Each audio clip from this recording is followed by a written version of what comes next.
Throwback Time, or as I like to call it, the Old SwitchAroo, where we're talking gaming retro with Mike and Jaymo. I'm Mike. And I'm Jaymo. Join us on our epic quest to research and review all 300 plus games in the Nintendo Classics catalog, including Nintendo Switch Online's Genesis app. Today we are loading and locking. Nope, said that wrong. Today we are locking and loading Contra Hardcore on the Sega Genesis in an episode we are calling One Hit Thrills. If you like what you hear, don't forget to like, subscribe, and of course, play along. Now, Mike, this is the old switcheroo, right? The old switcheroo. That it is. I'm glad you got the name down. It only took a couple of years. I always liked that, you came up with that name. The old kind of touches on the fact that we're not exactly spring chickens anymore. But, as Aaliyah said, age ain't nothing but a number.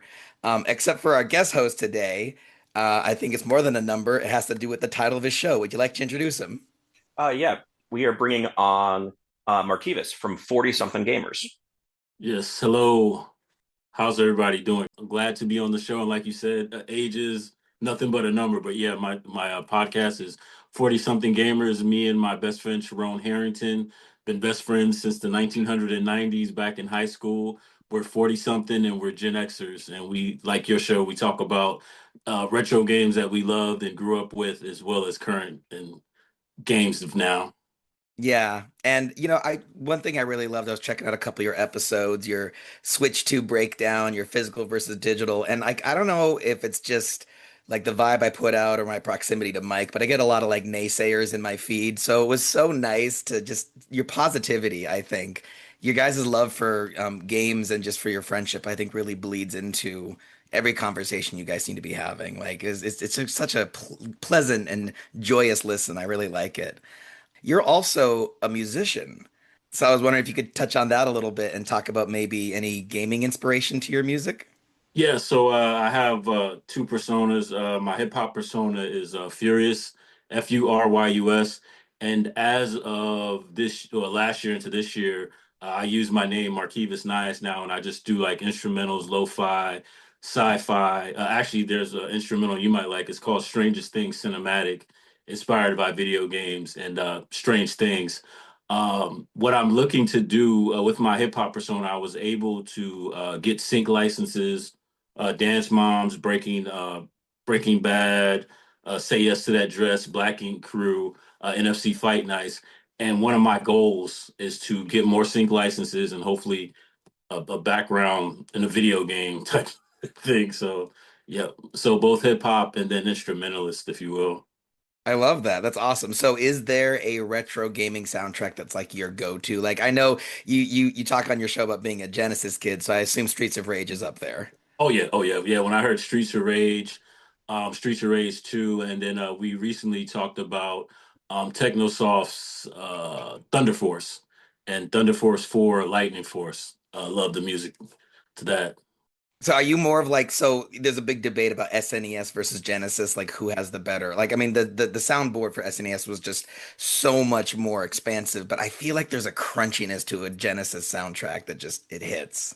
Yeah, and then I know wasn't it the version 1 had a better sound than version 2 of the Genesis?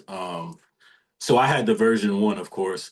And yeah, I think with me and actually me and my coach were talking about it this morning that Sega or Super Nintendo had more of like it sound more orchestral and it had like sample based to whereas the Genesis to me seemed like a lot more synth heavy and I love synth. So yeah, I'm Yeah. gonna go with Team Sega.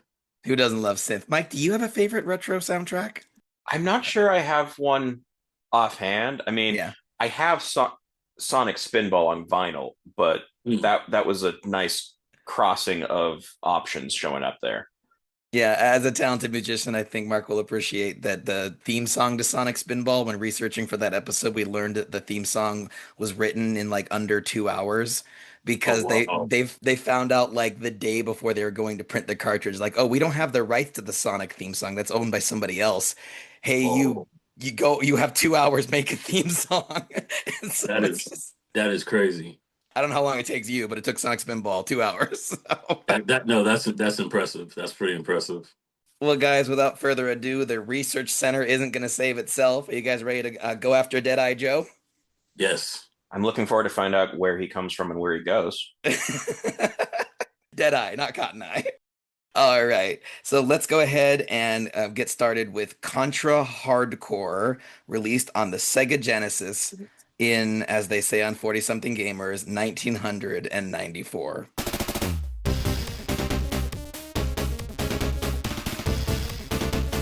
As described on Nintendo Switch Online, wage war against your enemies in this non-stop action shooter. Choose between multiple characters, weapons, and even paths as you blast your way through crazy boss fights alone or with a friend. So, people's first impression was often the box art. So I was wondering if Mark could describe what the kind of Genesis box art looks like and if you have any feelings about it. So yeah, the box art is one of the Contra characters, and it seems like a futuristic battle with some of the aliens. I'm gonna say the Contra box art or the Contra art itself for the original Sega Genesis or for the Nintendo, Contra was amazing. And then there was always this controversy was that Arnold and Rocky or Sylvester Stallone. This kind of is like more futuristic, and it still has that iconic Contra feel. 100%. Mike, I'm gonna guess you like this one. Honestly, this one I'm not too taken by. Some of that may be the off-puttingness that the giant, like, robot alien head in the distance has teeth, and I don't know, that just feels weird to me. It's very Terminator, right? Like Yeah, Yeah. T100 or whatever. Or was what T1000 was the one that would yeah. morph into Robert, whatever that guy's name was. I don't know. I feel like it does kind of convey what I think is the core of this game, which is shooting really big guns against really crazy large boss fights. And so Mike, how do you feel about the Japanese box art? Would you describe it for our listeners? So this one has much more of, I guess I'd say, sort of like an anime style, and this also has sort of a Drew Struzan-esque kind of structure to how it's doing this, of putting all the characters in there where you've got full body characters, then up and above we've got just a head of presumably a villain, because I feel like everyone that isn't an actual playable character becomes a villain at some point. Talk about the doctor there. If that's Full who that spoil is. Yeah. full spoilers for Contra Hardcore. Yeah. For me, I don't know if it's just it's very blue and kind of purple, but like you almost don't even see Brad Fang. Like he almost disappears completely into Dr. Bahamut and Deadeye Joe. And then like you kind of miss the Master Loader boss kind of looking at you from the front. I don't know though. Personally, I think the vinyl cover takes the cake. Right, Mark? Yeah. It still has to me. It still has the essence of Contra, the original Contra. And in talking about the teeth, there was it the main boss in Contra that had the teeth. The aliens with the mouth would open up. It just kind of it to me. It's kind of like a recall to old Contra meets the future. Yeah, I could see that. Like, yeah, like the old Contra gameplay from NES, but now we're on the stronger Genesis hardware. So, Yeah. yeah, that's a good call. So speaking of, well, I mean, I don't know. I just feel like sometimes the Contra images can become a muddled mess. So my transition was going to be, speaking of a muddled mess, the North American ad campaign for Hardcore featured a child getting yanked by the cord of his Genesis controller into a literal meat grinder, complete with cartoonish yelps of pain and misery set to a montage of the game's many boss fights, which I don't know. Do you guys remember seeing this on the boob tube? I actually remember seeing the commercial. Now that I haven't seen that commercial in a long time, but I remember seeing this commercial. Hardcore came out. I do remember that. Did it horrify you too? I think it's kind of disturbing. Yeah, it was horrifying. But in retrospect, after digging into hardcore afterwards, I get it because it is a meat grinder of a game. So, but yeah, first seeing it, I'm like, but then you gotta, I think, remember like during that time period, Sega Genesis thing was the more edgy commercials and stuff compared to Nintendo. Yeah, the bad boys of the playground. Yeah, yeah. So the Contra series of games has been met with a number of controversies over the year, primarily due to its naming. The term Contra entered the lexicon during the Iran-Contra Affair of the 1980s, in which senior officials of the Reagan administration were found to have sold weapons to Iran in exchange for the freedom of 7 hostages, the proceeds of which were then secretly and illegally funding the uprising of the Nicaraguan Contra-Revolucionarios, or Contras for short. This led to Contra 2 being named just Super C on the NES. So, Mark, you're primarily Genesis kid. Did you have the Contra NES games? Yep. So I had Contra and I had Super C as well on the Nintendo. And it was just Contra. They just took Contra out and called it C. Yeah. And really interesting in parts of Europe, they completely reskinned the game to the Probotector series. Same gameplay, exact same levels, but now everyone's a robot. Which, Mike, when I look at Brownie, our little mech from this game, like it almost seems like he's a cameo in another series at that point because he stayed the same. I have a question for you. Can we put on our mature hats for a second? I, because I do feel like it's a strange time to be covering a game like this to a little bit because we scheduled this far in advance, right? Yeah. And then since we scheduled this episode, like, there's been this big outbreak of wartime violence and like the government's used like video games as like a way to celebrate the lethality of its strikes. And like I've never when we were growing up in the 90s, right? There's always this conversation of like video games are going to make you violent, Mhm. right? And after the first school shootings in this country started happening, it's like, oh, they were gamers, so that's video games. I've never been in the bag for that. I just don't think there's the research to back that up. But I do wonder at times like this, does violent gaming desensitize us to real world violence? What do you think, Mark? So, Navy vet here, and then I served in Operation Enduring Freedom on a ship that was ported in San Diego. We were talking about this earlier, but Yeah. I do know that recruiting stations do use. I have heard, I haven't seen that they do use video games, and I do think, especially coming from being a veteran to being a civilian, one of the conversations that me and some of the federal veterans had that some people are so far removed from the realities of war. And I think to a certain extent, it can kind of desensitize you. Yeah. But a lot of people in general, if you haven't experienced war, you really don't understand the cost of life, just the stress of it all. So with me being, so this 9/11 happened in December 2001, we shipped out. So 20 years after the fact, this ironically is happening in the same area. So it does like bring back moments like, and it's, yeah, it's sad, but I don't think overall, I mean, they said the same thing about music, right? Yeah. It doesn't desensitize you from it, but I think people, if you're far removed from it, you don't know how the cost of it all.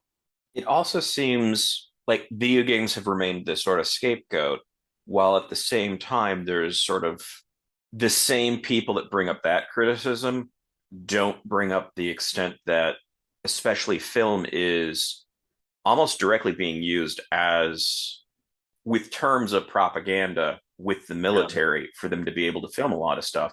And so you get things where it's like, well, you have to present the military in a certain favorable light in terms of what that experience is. You can't capture it realistically or explore gray areas because it's like, well, yeah, we're going to let you get access to an aircraft carrier or to jets, but then we get to shape the story you're telling. And that it seems to me like that would do a lot more of the sort of desensitization than Interesting. video games, especially when it's video games that I don't think anyone would think that's what it's like because especially for this era where they don't look like real things. Yeah. Like no Yeah. one's going to look at that and be like, "Oh, that could have been a shot from a war." Especially, now games are getting to that point, but they weren't at that point. Yeah. Whereas I think a lot of people looked at movies and went, "Well, that's what it's got to be like," and it's probably why some of the movies that got noted for being a bit more, or I don't want to say authentic because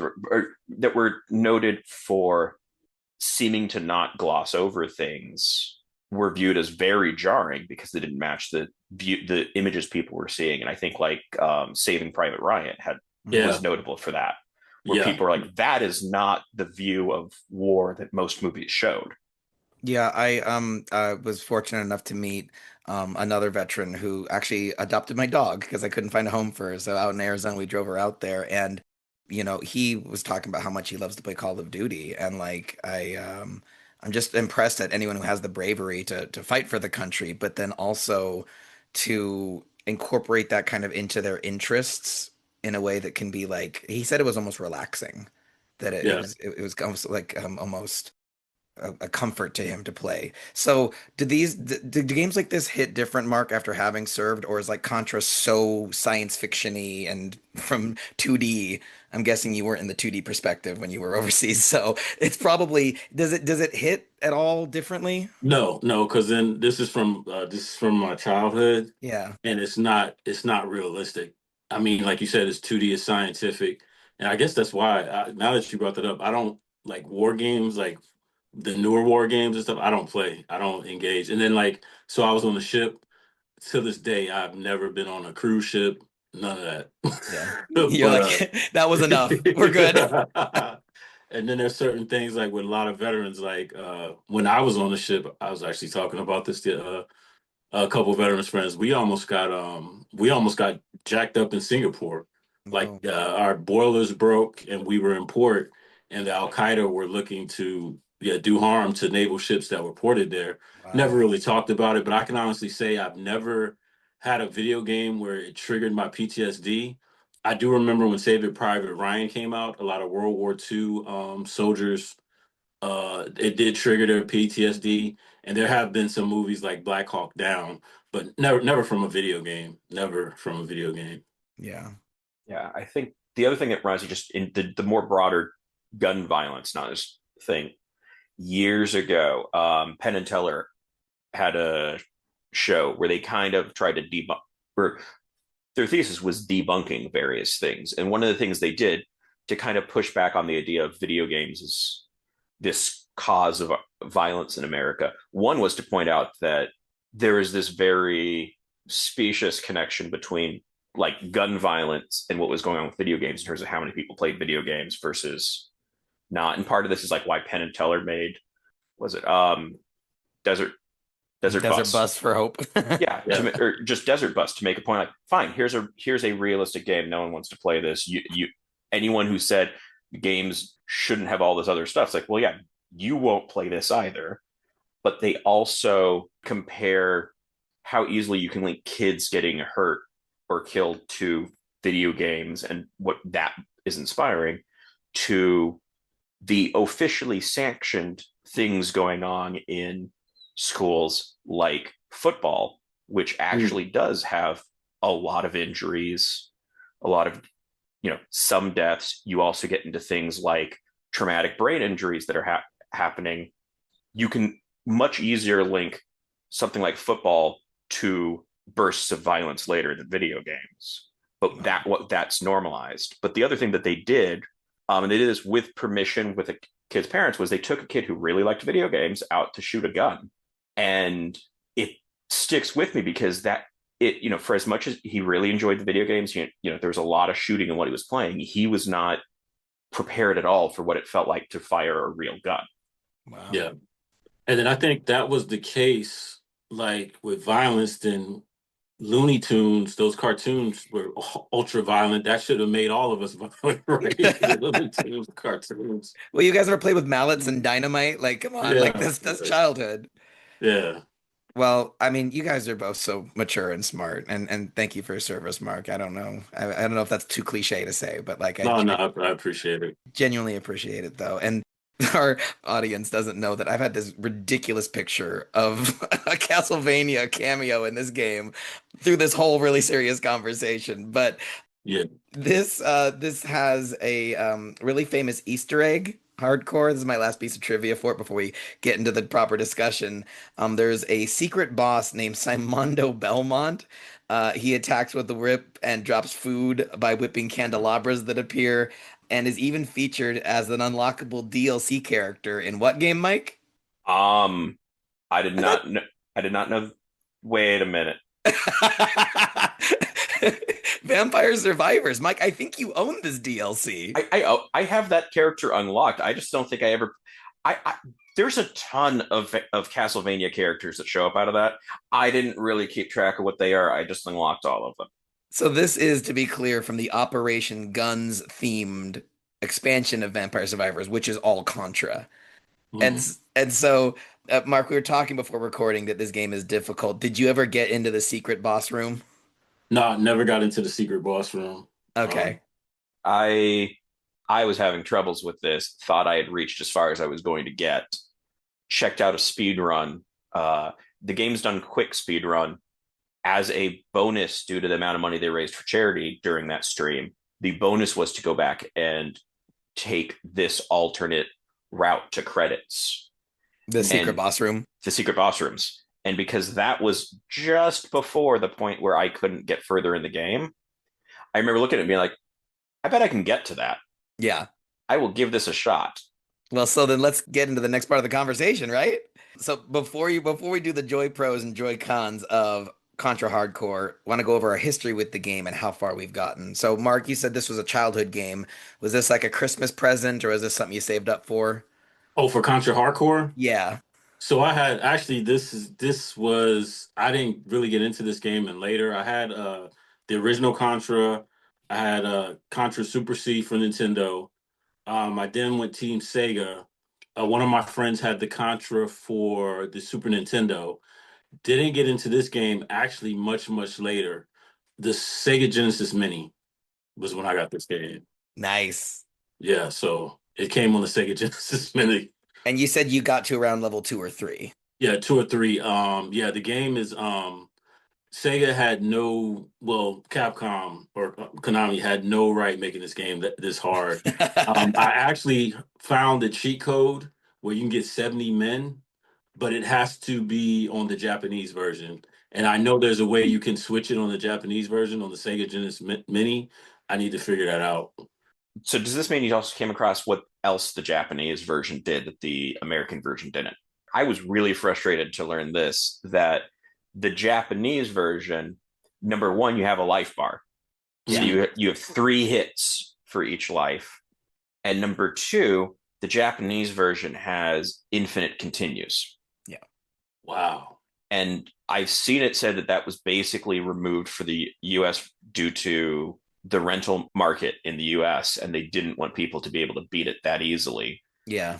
And I so wish I had been like that, what we had access to included that Japanese version, because I really want those additional features. Yeah. So, Mike, I'll bet $1 that you did what I did and you went to the Nintendo Switch Online menu to see if you could switch to the Japanese version. I didn't, Okay, you can't. because I thought I have already have those set to show me all the version things. Okay. I had not attempted to do that in this case because I think I hadn't seen it.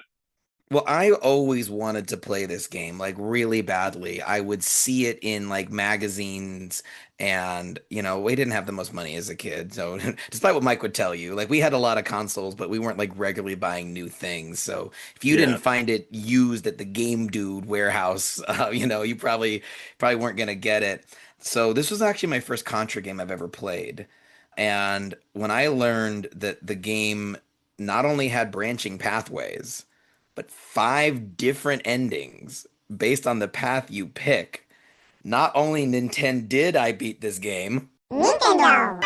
Family computer.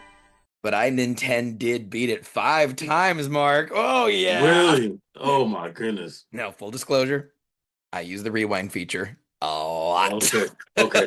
You know what's funny? I have a Switch too, Yeah. and I didn't think to because once you said the Japanese, I was like, you know what? Maybe I can go. And I do have the Sega Genesis console online with the Switch Yeah. and the rewind feature. Why not think of that? Because the game is so fast paced. It's so funny. You're like the fourth or fifth guest we've had who come and talk and they go like, "You can do what?" Like not that you forgot about it, but like it skips people's minds because it's just, I mean, Yeah. especially if you play this as a kid, you're so far, that would never have been an option. Yeah. So you just learned the hard way through blood, sweat, and tears. So there's some really wild endings to this game. You can skip the last boss fight entirely and just agree to side with the villain. And the game just ends. And you just, Wow. yeah, it's pretty dark. The weirdest one is if you beat the secret boss fight, you accidentally get sucked into a time portal, and then you travel back in time, and then you take a ape for a bride. Or I guess that'd be a chimp, right? Technically, that's a chimp. Yeah. But it cracks me up though, because like it shows you on a throne with your chimp bride swooning over you, and everyone gets the same chimp bride, all 4 characters, which is like strangely ahead of its time for Sheena, I think. But I love the, but I love the subtitle says several years passed before. It's like it's almost implying like, look, I waited for several years before I took him. Just Alternatively, it was a long courtship. Yeah, yeah, okay, yeah, yeah. okay. There was some romance. It was a slow burn. I like that, Mike. You know what? You're so much classier than I am. So, Mark, will you lead us on a discussion of the joy pros of hardcore? Why did you like this game, even though it was difficult? So being around the time being Team Sega, Super Nintendo had Mode 7. Around this time, like that's when they had Street Fighter 2. So it was like during the time of the console wars, and I like the fact that this game pushed Sega Genesis towards its limits. Like this, along with Lightning Force, the graphics, the fast-paced action, I was all in. Like I'm like, wow, okay, Sega's finally this is better than the Super Nintendo's version of Contra. And then we actually had a Contra port for the Sega. But the one thing I didn't like, and I still don't like, is the game is very, very, very hard. And like you said, you get one hit for the American version and you're done. So it's really all about timing.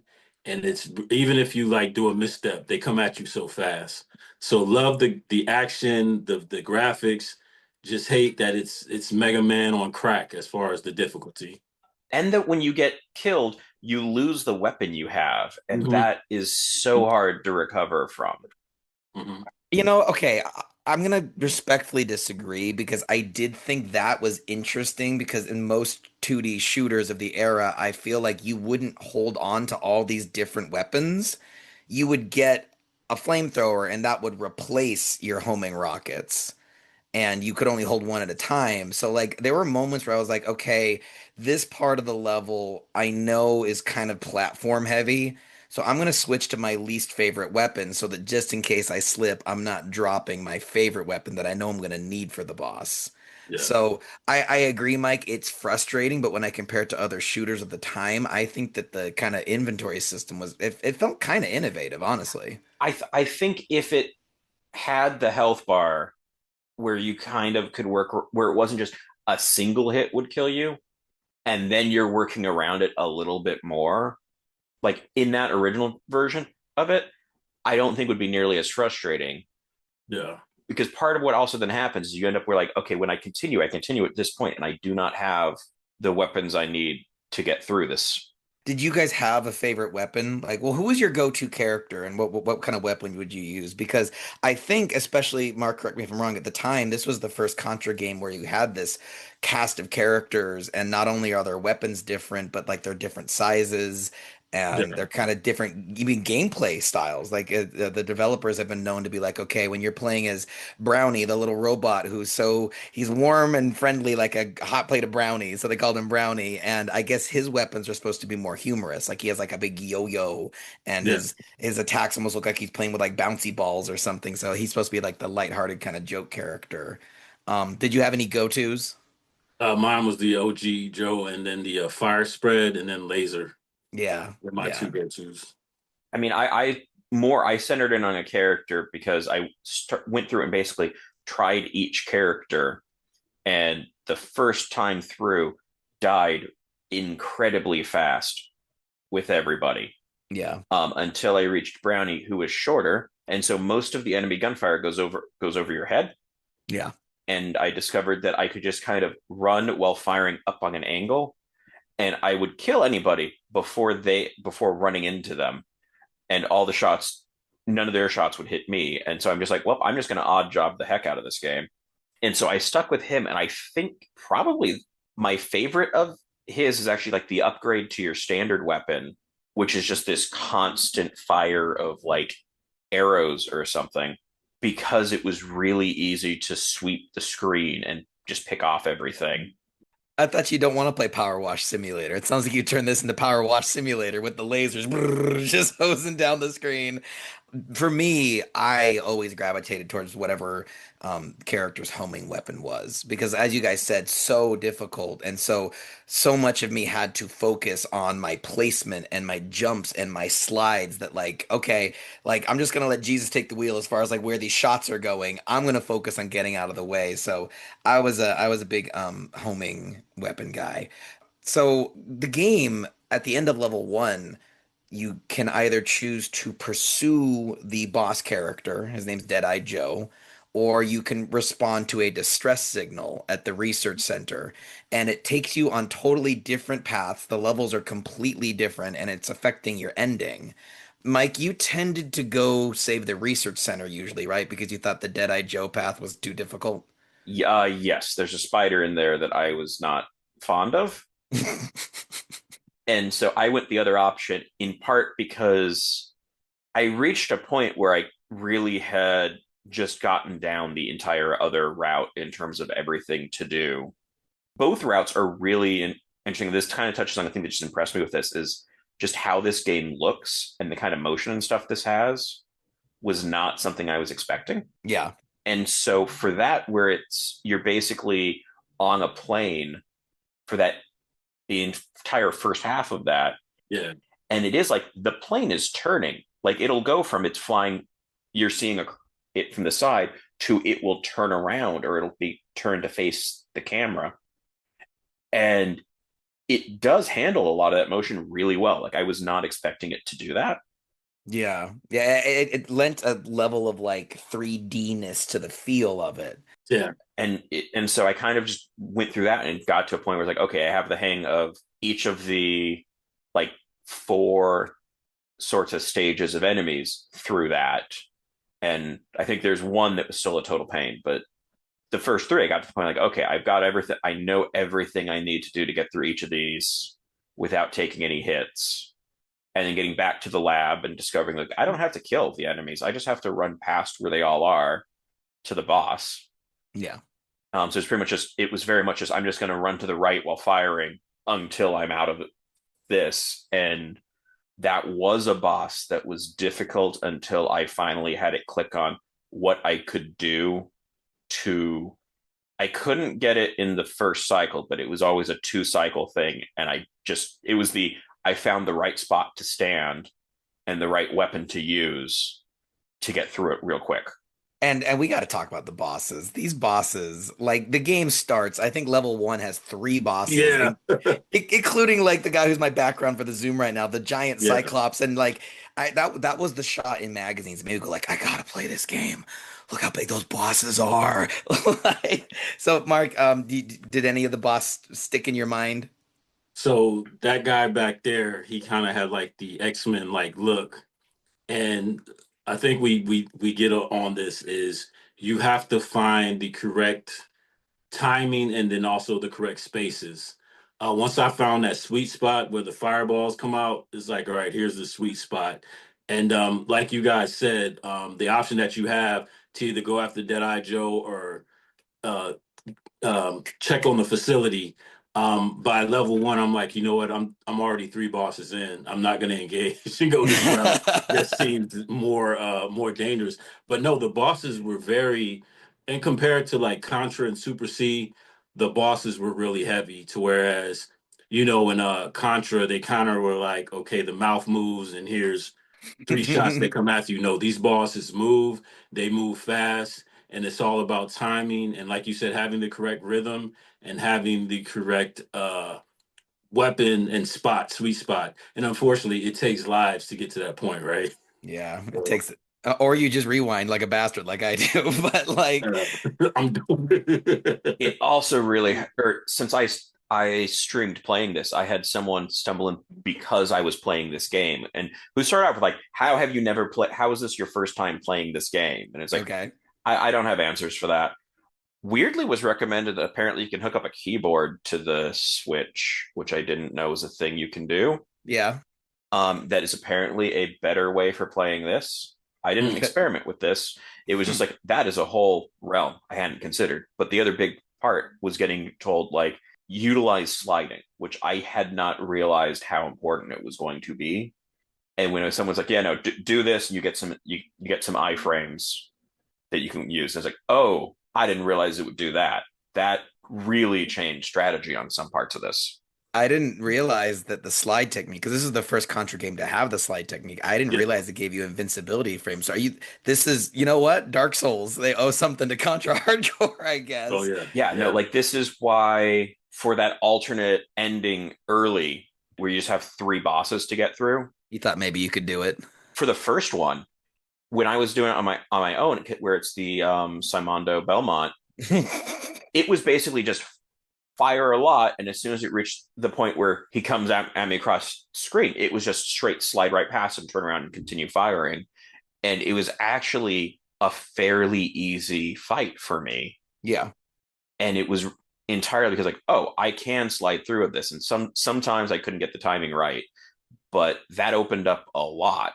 And I'm like, oh, this needs to be a part of my strategy. And it made a lot of this get easier in spots. I'm not proud to say I just got the joke. What does Mondo mean? Like Mondo Gecko from like Ninja Turtles? Mondo was like an adjective that meant like cool. Am I remembering that right? I think it means world in Italian or something. Oh. Yeah, something like huge or yeah, world. Leave a comment if anyone knows what Mondo means. But hey, Mondo Belmont. But anyway, yeah, so just some of the standout ones I just want to touch on real quick is like if you go after Deadeye Joe and you shoot down they have the aerial battle, you land on a freeway and you and Deadeye Joe's giant battle mech are both running towards the player. And it's very much like that memorable, like kind of Lion, like a lot of games had this moment. The Lion King game also had that moment where you're running towards the player. Yeah. But like Mike said, though, it's still like it works really well. It handles the motion well, and I'm so glad you brought up Mode 7 graphics because as a Sega kid, like it hurt not getting those 3D games. But you look at something like this and you puff out your chest a little bit more. It's like, Yeah. and the Genesis, it ran so much faster than Super Nintendo games. And also with that level, it's meant to bring this up with the one before. The extent that this used the background on games was Yeah. not something I was prepared for. And so like that first large boss that you see on the skyline in the background Yeah. before rising up right behind you, or that running bit where the boss will drop off into the background and you're sort of safe for a while, or the junkyard, which is stage 3, and it felt ridiculous to just have motorcycles dropping out of nowhere until I realized, no, they're coming down the mountain in the background Yeah. first, so you know where they're coming from. So Yep. yeah, so it was this thing of like, oh, okay, I can learn the pattern. Eventually I got it down, but it's like, okay, I don't have to be reacting immediately. I can be watching that and preparing. And it was so much more stuff in the background that was really useful. It was like I was not expecting this game to look this good and have this sense of depth and have these great, really nice backgrounds. Yeah. 100%. And personally, I love all the moments that are like so cinematic. So one of the pathways you get through like this exploding warehouse, and like the left side of the screen is slowly getting more and more enveloped in fire, and so you have less and less, time to maneuver away from it. There were these really cool alien designs, which I know was like a common enemy in the Contra series. I believe the one before this was Alien Wars, and I think that was the Super Nintendo, maybe, right, Mike? Something like that. Plot wise, I think this refers to Alien Wars. Right, which is a game that came in the series before. Yeah, yeah, Yeah. because it's where it got one of the MacGuffins out of this. One of the MacGuffins? Yeah, I think like the alien cell that is like, oh, we got to do Oh, stuff for this. yes, that's what all the military and the scientists, everyone's obsessed with this alien cell. Yeah, the design of the aliens, according to a 1994 interview with Beat magazine, the devs took a field trip to the Parasitological Museum in Meguro, Japan, because according to the dev, if you don't experience the weird and grotesque, how can you come up with weird and grotesque ideas? So there you go, Markivus, a little inspiration for your next album. Um, and but I was happy to go back for repeated playthroughs because every single one kind of felt like, different. And I loved the kinetic energy of some of these boss fights. Like there's a later level where you're on a train and the boss is this giant robot running alongside the train. And when it gets in the front of the train, it slams its hands on it and now it's skidding to a stop. Everything has like this, things collide and sparks fly. Like it felt like a universal stunt show at moments. And I really, really love that. Gunstar Heroes, I kind of feel like this is probably in the conversation with Gunstar Heroes because it kind of borrows the same formula of like really crazy boss fights with little breaks of action in between each boss fight and it's just crazy weapons. I assume that's another favorite, Mark. Yep, I was gonna say because I was kind of thinking, wasn't the team behind Gunstar Heroes were they used to be with Konami, right? And they broke off, if I'm But correct. yes, Okay, yes. so they share this because it does. When you play the game, you see the Gunstar Hero DNA with the speed and with everything action packed. So okay, that was the question I had in my mind. And you just answered that. Also with the variation in paths too. Oh, Greg, well, yeah, because Gunstar, you get to pick which order you go in. Yeah. Yeah. Yeah. It's actually funny. We covered Gunstar in I think season two, right? Or is Yes. that yeah, season two, and we learned that yeah, you're right. The devs were getting frustrated because Konami wasn't taking enough chances, so they broke off, started their own studio. But to bankroll Gunstar Heroes, they couldn't make their dream game. They first had to make a Ronald McDonald game, and that game was so successful that then led to their success of Gunstar Heroes. So you gotta put the grind in, right? My favorite boss fight was the doctor after the doctor betrays you. Like, did anyone else drop an F-bomb when that doctor ended up betray? Oh, did you guys get this far? No. No, we're not on fifth Oh, grade. The furthest I got normally, like for the normal pathway, was against the hacker at the end of three, yes, the virtual reality boss fight. and which was neat. And it's a bunch of different phases. So the first three are three constellations. Right, like the signs of the Zodiac.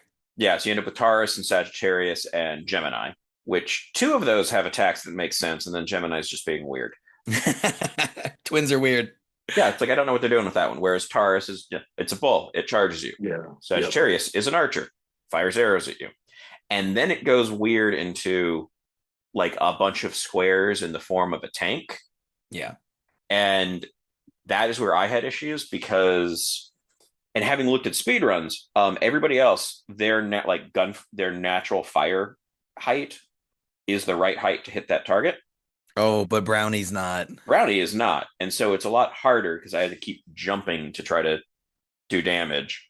And I didn't know how much was left of that. So it's like, okay, I'm somewhere in this and I don't know how far. And that was where I then went, checked speedruns and saw the alternate route. I'm like, oh, I may have a better shot at that than the rest of the game. Yeah, the secret route is easily because it's actually wild. The secret ending ends it in level 3. Yeah. So you are cutting the game in half. But it's like that's why it's the joke ending. Yeah. And it's why I was like, okay, I can get through two of those and then I couldn't get further. And I do appreciate that the continues let you pick up in there. You just don't have any weapons upgrades anymore. Well, so you have the option of saving the scientist as your second level, and then later in the game, he will betray you and join the villains because he's too obsessed with the experimenting on the alien cell. And so the boss fight against him is really fun because he just sits in the background and he has these two fusion chambers, all at Jeff Goldblum in The Fly. And he keeps grabbing different enemies from the level and like mixing and matching them to create a brand new enemy that flies out and attacks you. And one of them is like this completely benevolent little walking flower pot that just gives you power-ups. Like it's the only ally character in the game. And then the final monster he creates ends up eating him, and it was felt so so he got his comeuppance. I love seeing that. Well, so is there anything else we'd like to say about the game in terms of praise before we slide into the Joy Cons? I like what you said. So when it was Team Sega Blast Processing versus Super Nintendo Mode 7, this was the eye candy, like, hey, wait a minute, Sega can kind of do Mode 7. Yeah. So this was a chest out moment for Team Sega. It was just hard. I always thought Sega was a little sexier personally. I was like, come Yeah, on, like, you know. yeah. I think I partially say I like the music to this as well. Yeah. And then one of the things I appreciated once I sort of let it play through was the gameplay clips this will do before you start the game. They're fairly long and show you a bunch of the different styles of gameplay. Like that is how I realized wait a minute, there's a run towards the screen section because that wasn't a path I was taking. But also when I was paying attention to those, and some of these were because I'd already reached that in the game. Rewatching it, they also did a really good job of highlighting tactics that would be useful. So Yeah. they were picking parts where they would show, oh, this is a thing you can be doing to gain an advantage. And I really like that in terms of a way to sort of, without telling a player this is what you need to be doing, but showing them things to go. And so you can watch and go, oh, wait, they slid to do this. Because it was something where like you could have jumped or something too. Right. Oh, that's actually super useful to know about. And so I was kind of piecing together, like, that is actually giving you a lot of tips towards how to play this more successfully without them telling you what they're doing. And I really like that. You're giving me some PTSD about Metal Slug because I remember watching the attract screen of that arcade game being like, man, I wish I had the money to get to these levels. They look so cool. Oh yeah. Thank God for emulators. Yeah, There Metal you Slug is go. one of my go-tos right there. So I wanted to ask you guys because I think it does ultimately end up being, I don't know if it's a Joy-Con or Joy Pro, but Gunstar Heroes at the start of the game, you got to pick, do you want to be able to move while you free aim, or do you want to be able to run and gun? It's two different gameplay styles and you pick at the beginning. This game you change at the touch of a button between free aiming and running while you aim. Which did you guys tend to use more? Like I think I tended more towards the stop while you're shooting so you can get the angles on the bosses and kind of clear the room and then move forward. I just wish I could hold down the shoulder button like Call of Duty style, like looking down the scope, having to toggle between aiming and running, it kind Mhm. of threw me off. And it would make some mistakes. Like I would accidentally get hit because I was stuck in free aim mode and therefore not able to run away from the boulder or whatever. Which one did you guys use more? For me, just to calm my PTSD and then just being OG, I guess I'd Blaze of Glory running gun because it was just like Mm, so many things coming at you. And I'm like, I'm just trying to get to the next right. place. So yeah, OG running gun. You just ran the gauntlet. Yeah, yeah. Mike, what'd you tend to use? Actually, this was one of the other things. Really glad that D-Cycle stumbled into my Twitch stream with tips, was emphasizing how useful it is to switch between those two. Yeah. Mhm. And so part of it was that I was usually on run and gun until I hit areas that I knew I was going to need to concentrate a lot more firepower somewhere, like especially bosses. And realize when I started to really appreciate that the problem with run and gun, if you want to do like to shoot on a diagonal, is you're going to move in that diagonal. Yeah. And I basically can tip like you need to get comfortable switching between these without it kind of like panicking you. Right. And so something like that boss at the end of the lab was oh, if I stand in the corner and switch the mode fire over, I can now fire up on a diagonal where I'm not going to get hit. And I just unleash until that enemy's dead. Whereas if I was when I was trying to do the move around and find spots, I just wasn't. Yeah. Yeah. And so it really became a mostly in run and gun until I would come up against something and then it'd be like, okay, where do I need to be for this? Yeah, you kind of like pick your spot and anchor down. Yeah. I think there's some moments of sloppiness. Like some of the levels will have enemies like you got like you guys said, it uses the background really effectively, but sometimes it's like, okay, is that enemy gonna fly behind me and I'm not gonna get hit? Or oh, it's actually right in front of me. I did take damage. Or sometimes like I don't like how the bomb, the mega bomb attack, which is so helpful in this game is in my regular rotation of items. I wish there was a different button combination to use that thing because I can't count how many times I accidentally set my bomb off on an empty screen. And I was like, ah, I could feel so stupid. The flip side of that is it's also super useful because if you have that selected, when you die, you don't lose it or any other weapons. Yeah. Oh, That's a oh, good hack right okay. there. I like that. That's smart, Mike. I see you. Yeah, Okay. like which granted, when one damage kills you, it's very limited spots where that's useful. Right. The speed runs, everybody uses the Japanese version, Sure. and they will deliberately take deaths, but they will rotate over to that. It's like, okay, I've taken a little bit of damage. I want to take a death now where I can control it. Switch over to that on purpose. They can use it a lot more strategically because you can take it's not the one hit kill. I use that in the junkyard on purpose. So is the game too hard? Because like it's called hardcore. So I think it'd be worse if it was too easy, right? Yeah. Like if you're gonna err in one direction and your game's called hardcore, like, Yeah. I'm kind of the view that if you're doing this is going to be arcade style, I don't believe continues should be limited.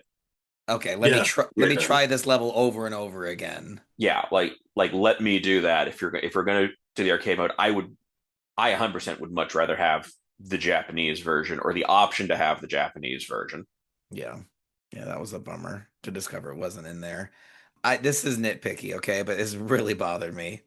You have these four different characters and their gameplay styles are different and they look different and they're really cool and then in the story they all have identical dialogue boxes. Like how difficult would it have been? Maybe I don't know programming. Maybe it would be really difficult, but to like have Brownie, who's supposed to be this fun, cheery robot, he should talk to the enemies more innocently, you know, and Brad Fang, he's supposed to be like the tough as nails, half wolf, you know, and so why does he say the exact same thing as Sheena? Like I just feel like that little touch would have really made it feel like these were distinct characters and not just like different sets of weapons. But I'm nitpicking because I think we're about to get into it, but I really like this game. Like Yeah. this game's list slaps. What, Mike? I would just say one problem that you didn't encounter. Some of these cutscenes are super long, and that's not a problem the first time. Okay. But so level 2, where you're doing one of two paths, Oh, the air police. it is a whole long thing. And I died a lot. I saw that a ton. And it hits this point where even the opening, which I appreciate because it is sort of a thing crashing through several enemies. And I eventually realized, oh, that is actually showing me the two mini bosses that I'm going to be up against. Yeah, It does that. it crashes through the spider. Crashes through the spider and also crashes through the guy who is firing grenades or something. Yeah. And so it actually is oh, those are actually the two little mini bosses that will be a problem before I get to the main stuff. All of that is unskippable. And so that was stuff that I was sitting through a lot. And it hit a certain point. I'm like, I get what's happening here. Can I please get back to the being killed part of this? But what you're saying is that you got sick of seeing the van crashing through the city streets. Like you're right. That's a really cool cutscene until you've seen it 20 times. Yeah, and especially when I started, and I might not have lasted as long as that cutscene the first time through. Yeah. I got wiped out real fast the first couple. So there was definitely a part where I'm like, I'd like to be able to skip this at some point. Yeah. Well, and you know something, I just realized I'm going to play a little segment with our listeners here because I tried to get the highest score I possibly could from starting at the beginning of the game and using no continue. So 3 lives, how far can you get? So for this high score in 31 years ago segment, I want my Discord to try to beat my score 100,909 points, which was getting to level 3, and I could never quite get I got to the secret boss fight and could not win it. What did you say that was? 100,909. And to be clear, it has to be from the beginning because if you use a continue, your score resets, but enemies in later parts of the game give you more points. Hmm. So it's got to be starting from the beginning. So, Mark, I don't know if you're going to go back to this, but if you do, try and email us. No, I'm sure. I'm really annoyed because mine was 98,772. Nice. Oh, which so is I did. also getting to level 3. Okay. Okay. Honestly, I likely died at that boss just before you go underground. Yeah. Is probably what wrecked it for me. Yeah. Yeah, the garbage boss. That garbage boss is garbage. Hot take. One other minor criticism, and I think this mostly showed up in the junkyard, because there's a lot of debris Yes, in that fight. it's a junkyard. It is. But my issue with the debris is it's debris that won't do damage to you. Yeah. That often looks very similar to things that will. Yeah. That's the challenge of that level though. Like the enemies you're talking about die in one hit, so it is supposed to be like disorienting. It's like a smoke screen, you know, and it's like That is the other thing, is they later don't die in one hit, it looks like, when we did multiplayer. yes, we touched on that. Mark, did you ever play this game with somebody on your Sega Genesis Mini? Did they give you 2 controllers? Yeah. So I have 2 controllers. Yeah, but they Yeah, they didn't last long. Do you have kids by any chance? Yeah, yeah, yeah. Okay. This game is it's like the commercial, the grinder. They yeah. That's called fatherhood. Okay, I get the Yeah, metaphor now. Okay. yeah, yeah. But so Mike and I booted this up and played two-player mode. And Mike, I had fun. I don't know if you had fun. I had fun. Did you like it? I think I preferred single player more, but I think that's because of how it makes the adjustments from single player to two player. You just don't like me. That's what it is, isn't it? I don't like that I think because it's like they keep the number of continues the Yes. same, and you Mm. just drain off lives from the other person if you die first. That is better though than having player two die and having to wait. I would have preferred more continues Sure. and keeping that accounting separate because then it also feels like, well, I don't want to jump back in because now I'm just taking one of your lives, and that feels like more frustrating than just sitting out. Yeah, this would be a fun party game if it was the Japanese version and we had unlimited continues and people are having Yeah, drinks and like how far can we get together? Because I do think on some level when a game is this hard, like Cuphead style, and if you guys have messed with Cuphead, but it's like it's fun with the two-player mode because you're suffering together and you're yeah. laughing together about how insanely difficult this game is.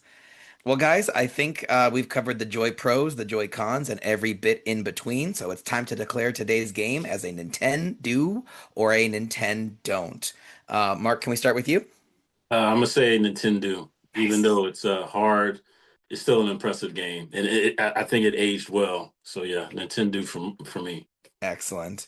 Yeah, I for my first Contra game, I was surprised and delighted. I think between the selectable characters, the pseudo 3D segments, branchable story moments, this had a lot more creativity and fun than I was expecting. And I wasn't expecting to be bad. It feels like a gem that I had been missing out on, honestly. So I'm so grateful to both of you guys for giving me an excuse to play it. It is a Nintendo for me. And in our and standings, which is the mathematical average between my ranking and Mike's, I have placed Contra Hardcore right above Gunstar Heroes. I do think that although I loved Gunstar Heroes, it was my 27th favorite game out of 105 or whatever. I think Contra Hardcore gets the edge. There's something a bit crunchier, a bit more American about it. I don't know. Like, it just really hits me in my happy spot. But it also is right below Sin and Punishment, which I think is also another great shooter. But I think Sin and Punishment is a bit more imaginative, especially with how that game. Have you messed with that one, Mark? No, I haven't. It's the N64 game where you hold the middle and the left side of the trident and it's like one of the only games where it's dual stick. Oh, okay. It's wild. It's so weird. And the whole thing is like a metaphor for being afraid to commit to your romantic partner, but you're fighting kaiju and missiles. I'm not kidding. It's a wild Oh, episode. Check it out. Episode 2. We covered Gunstar okay. Heroes and Sun and Punishment. I'm gonna have to check that out. It's a good time. So Mike, Nintendo, and your and standing. I think it's definitely a Nintendo for me, on the edge of what I might consider a Super Nintendo. I think if I'd had those two little things out of the Japanese version, honestly, even one of the two might do it Yeah. to make this feel just a touch less punishing, or at least infinite continues, so I could just feel like I just keep going. Yeah. Okay. Probably would have put it in my top 10. Whoa, I was feeling like you were feeling it. I'm into it. Okay. Yeah. And as it was, like I still kept coming back to this. So I ended up putting this at number 13, which puts it just, it does put it a few spots above Gunstar Heroes as well. Like Okay. I very much compared the two in my head. For me, it puts it right above Mario Tennis, right below Breath of Fire 2. Mm. That's a weird chunk, Mike. 12th favorite game, Breath of Fire 2, 13th Contra Hardcore, 14th Mario Tennis. Like what tone shifts? That's wild. Yeah. All right. So without further ado, our official and standing, not Mike, not JMO, but the and in between. Contra Hardcore is our 14th favorite game, right above Shining Force and right below Sonic the Hedgehog Spinball. Wow. Okay. Tied with Shining Force. Tied with Shining Force. Yes, excuse me. I never read that correctly. Okay. And there's Sonic, there's the Genesis representing like the kind of, well, not top 10, but at the base of it. Like it's a There good we go. good Genesis foundation. How's that sit with you, Marcus? Did you agree better than did you play Shining Force? You were a Genesis kid. Yeah, I played Shining Force. No, it fits good with me. And like you said, to me, Gunstar Heroes is a little bit cartoonish, and hardcore is, like you said, a little bit more hard and gritty. So I agree. Yeah. I agree. Yeah. Totally Yeah. agree. Nothing wrong with kind of anime aesthetics, but there's something where this hits different. I think for me, this felt closer to a I could memorize a this is what I have to do, and can I do it well? And I feel like Gunstar Heroes was a little bit more not, or was a little less that. Yeah, more chaotic, more like you're gonna take damage. So just it just felt a little less refined. Wow, I'm stoked. I'm glad we all agree this game rocks. So the results for Contra Hardcore, a resounding Nintendo. Guys, we're gonna call that game over for today. Markivus, the 40-something gamer yourself, thank you so much for sharing your light and your 40-something years of wisdom with us today. Before we get on out of here, why don't you remind our listeners where they can find your stuff? Yep. So you can find us on every streaming platform, every podcast streaming platform, 40 something gamers. You can find my music, Markivus Nious, Furious, and then also on my Markivus YouTube channel. We have video episodes as well as we have our retro rewind video game demos that we do. I think I may need to, even though it's not going to be long enough, I'll embarrass myself playing Contra Hardcore. But yeah, that's where Nice. you can find me. So. Well, that all sounds NE excellent. Join us next time and we'll be barreling our way through an all-time classic, Donkey Kong on the NES and Donkey Kong on the Game Boy. Same title, wildly different games. It's going to be a wild time. Also, don't forget to visit www.theoldswitcharoo.com. There you can find links to our Spotify, our Discord, YouTube, TikTok, and all the social medias you can shake a joystick at. Big thanks to Crystal Fields for our incredible intro song. And please, dear listener, don't forget to like and subscribe. Every click means a lot, and you just mean so much to us. Until next time, this has been the Old Switcharoo, where we've been talking gaming retro with Mike and Jaymo. I've been Mike. And I've been Jaymo. Game on, everyone.